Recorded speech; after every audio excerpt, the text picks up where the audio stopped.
आहोत महाराष्ट्रीयन पोहे। त्यासाठी आपल्याला लागणारे साहित्य आहे चिरलेला कांदा, चिरलेली मिरची, कढीपत्ता, थोडीशी साखर, चवीपुरतं मीठ, हळद, जिरे, भाजलेले शेंगदाणे, मोहरी आणि कोथिंबीर आणि आपण भिजवलेले पोहे आणि तेल। तर चला आता आपण सुरुवात करूया पोहे बनवायला। सर्वप्रथम कढई गॅसवर मांडून घेऊया। कढई छान तापवली की त्यात आपण घालूया पळीभर तेल।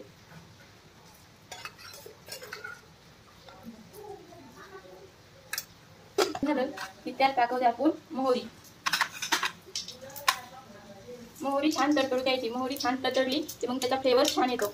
नंतर आपण टाकत आहोत जिरे आणि गॅस मंद आचेवर ठेवायचा, त्यामुळे आपले जिरे करपणार नाहीत। जिरे छान फुलले की त्यानंतर आपण टाकत आहोत बारीक चिरलेला कांदा।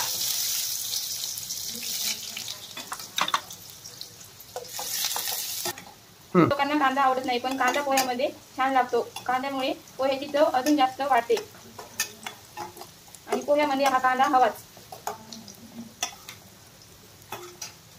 कांद्याला छान सोनेरी रंग येईपर्यंत तळू द्यायचा। त्यानंतर त्यात आपण घालत आहोत हिरवी मिरची आणि कढीपत्ता।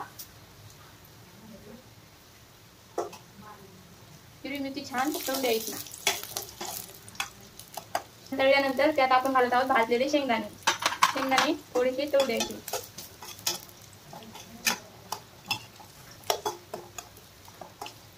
शेंगदाणे तळल्यानंतर त्यात घालत आहोत आपण थोडीशी हळद।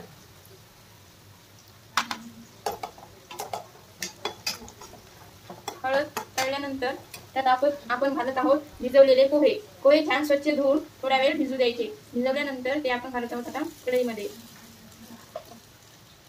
ते मस्त परतून घ्यायचे। गॅस हा कमीच राहू द्यायचा, त्यामुळे आपले पोहे खाली कढईला चिकटणार नाही व सुटसुटीत असे छान आपले पोहे तयार होतील। त्यानंतर आपण त्यात थोडं चवीपुरतं मीठ घालत आहोत।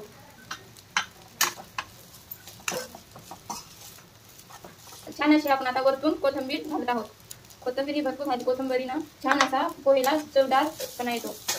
24% पोहे आपले तयार होतात। नंतर थोडीशी साखर घालायची व चिमूटभर साखर घालायची। साखरेमुळे थोडासा गोडसरपणा आपल्या पोहेला येतो। साखरेमुळे आणखी पोह्याची चव जास्त वाढते। जास्त लोक साखर ही घालत नाहीत। जास्त लोक पोह्यात साखर घालत नाहीत, पण साखर घातल्यामुळे पोह्याला खूप असा चवदार येतो। तुम्ही एकदा नक्की ट्राय करून पहा। 2 मिनिट छान असे पोहे आपण परतून घेऊया।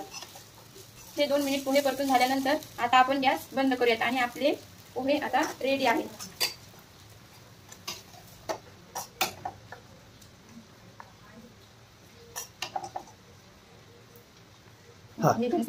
छान असे आता आपले पोहे तयार आहेत। तुम्ही असे पोहे एकदा नक्की करून पहा आणि व्हिडिओ आवडले असल्यास लाईक आणि सबस्क्राईब करायला विसरू नका।